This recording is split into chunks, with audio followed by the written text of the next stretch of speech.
how can you go to the video on the camera remote on the Apple Watch? Let me show you how it all works. If you're new here, most definitely subscribe so you do not miss tutorials and videos like this one.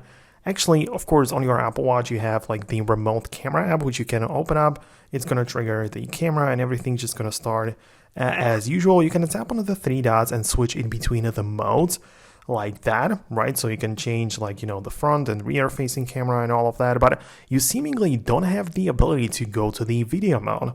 However, you technically do, but you just don't have the option to initiate it from the Apple Watch, because as long as I switch it from the iPhone, the controls appear on the Apple Watch as well. So I get it to control it remotely on my watch, right? I can start and pause, of course, do all of that stuff with my video recording, like pause, stop, whatever. But at first I have to click the video on the iPhone, right? So that is the only thing I have to do on the phone. And from that on, I will be able to just control it from the Apple Watch, right? So that's kind of how it works. Of course, it would be probably better if I could do all of that from the Apple Watch, but that's how it works, running the latest versions. So let me know in the comments below if you found this video helpful or useful. Subscribe for more quick and straight to the point tutorials like this one, and I'll see you later.